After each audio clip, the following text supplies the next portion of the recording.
Today, we're diving deep into one of the most surprising and widely discussed developments in European politics this year: Europe's strong reaction to Denmark's newest and boldest step. This move didn't just spark conversation inside Denmark, it sent ripples across the entire continent, raising questions about the future of European unity, cooperation, and policy direction. In this video script, we'll break down what Denmark has done, why Europe is reacting so strongly, and what this means for the region's future. The story is complex, but we'll keep each paragraph short and clear so you can follow every development smoothly. Denmark has always been known for its independent streak within the European Union. It maintains a reputation as a country that cooperates with Europe while also guarding its national identity and decision-making power. But this recent step goes beyond the usual cautious independence Denmark is famous for. It marks a shift that many analysts are describing as both bold and risky. While some see it as a necessary move for the country's future, others fear it might deepen divides within Europe. And that's exactly why it has caught so much attention across the political landscape. The new step Denmark has taken involves tightening several policies and reinforcing its stance on issues that Europe believes require collective solutions. Whether it's related to border controls, environmental commitments, national security, or resource management, Denmark's latest move signals a desire to reclaim more authority over decisions that were previously coordinated at the European level. This shift challenges the European model, which relies strongly on unified policies among its member states. Denmark's choice to prioritize national interest in this way has put pressure on the European system and triggered intense reactions from other nations. One of the key issues driving reactions is the message Denmark's action sends. Europe is built on the idea that countries can achieve more together than they can individually. When a country as influential and stable as Denmark chooses to step back or redefine its role in shared policies, other nations begin questioning their own positions. Some might be inspired to follow a similar path, while others fear such fragmentation could weaken Europe as a whole. Denmark's step is not just a local decision. It's a signal that could shape the future direction of the continent. European leaders have voiced concern that Denmark's move could set a precedent. They worry that if one country begins shifting away from common frameworks, others might feel encouraged to do the same. This concern becomes even more significant considering the challenges Europe is already facing: economic pressures, security dilemmas, migration issues, and geopolitical tensions. At a time when unity is critical, a sudden change from a member state raises questions about Europe's ability to act collectively. But Denmark argues that the situation is more complex. According to officials, the country is responding to new realities that demand quicker and more flexible national decisions. They suggest that certain European policies are either outdated or too slow to adjust to global challenges. By taking this new step, Denmark believes it can better protect its interests and ensure stability for its citizens. This explanation resonates with many Danish citizens who feel that the country needs stronger control over its direction. The public reaction within Denmark itself has been mixed but intense. Some citizens praise the government for making a bold decision that prioritizes national needs. They believe Denmark has been too dependent on European frameworks and that this move will restore balance. Others, however, fear that becoming more independent could isolate the country or harm relationships with major European partners. This internal debate mirrors a broader conversation happening all across Europe. Countries like Germany, France, and the Netherlands have expressed worries that Denmark's choice could weaken coordinated efforts on major issues. They point out that shared challenges, like climate change, migration flows, and digital security, require unified strategies rather than isolated national decisions. If countries start pulling in different directions, Europe might struggle to maintain stability. Policymakers warn that collective strength comes from cooperation, not fragmentation. On the other hand, some European nations quietly acknowledge Denmark's concerns.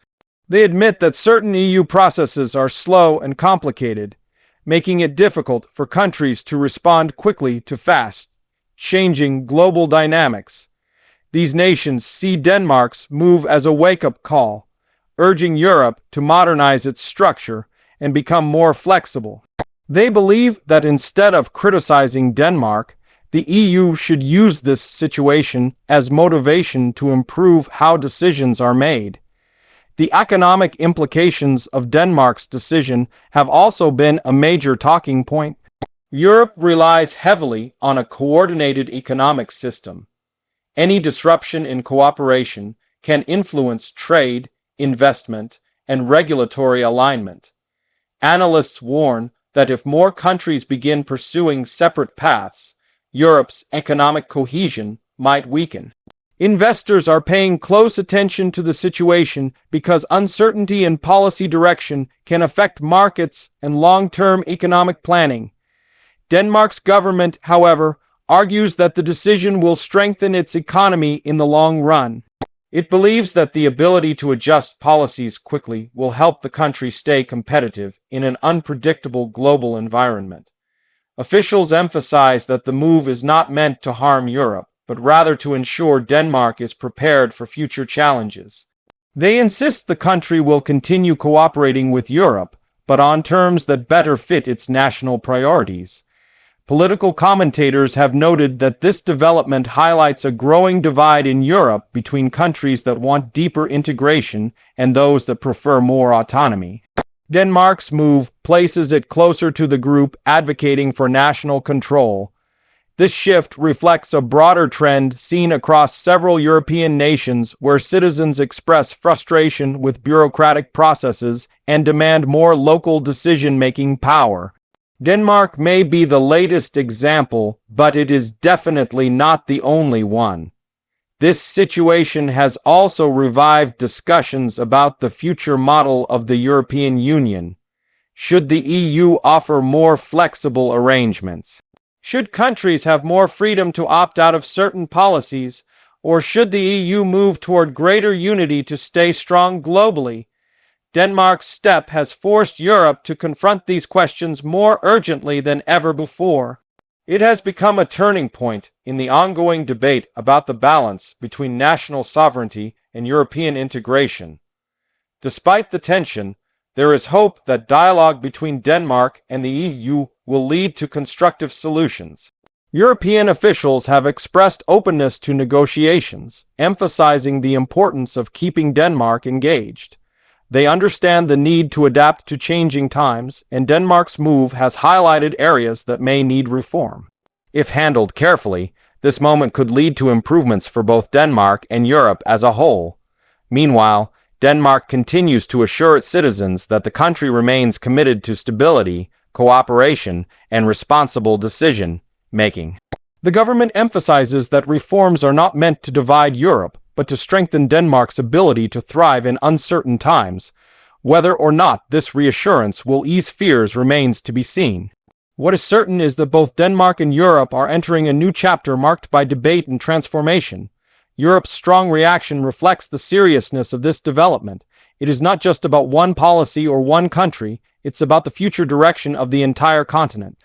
As Europe navigates economic shifts, security threats, and geopolitical challenges, unity becomes more important than ever. Denmark's step challenges the system but also exposes the need for modernization. This could ultimately lead to a more effective and resilient European structure. As the situation unfolds, all eyes remain on Denmark and the European Union. Will this lead to conflict, reform, compromise, or an entirely new framework of cooperation?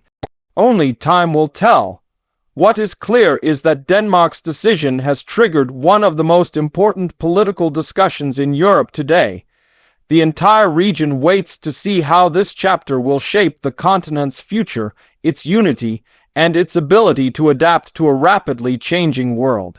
Europe's reaction shows just how interconnected the region has become.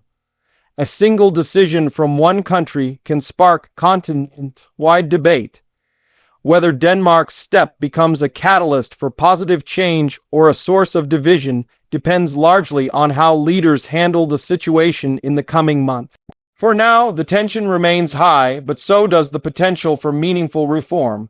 This moment in European politics will be remembered for its complexity and its impact. Denmark has taken a bold path, and Europe is responding with intensity. As we continue watching this story develop, one thing is certain: the decisions made today will shape the continent for years to come. Every nation is now evaluating where it stands and what direction it should take moving forward. Thank you for watching and following this detailed explanation. Stay tuned for more updates as the story continues to evolve. If you found this script helpful, make sure to like, share, and subscribe for more deep dive analysis on major global developments.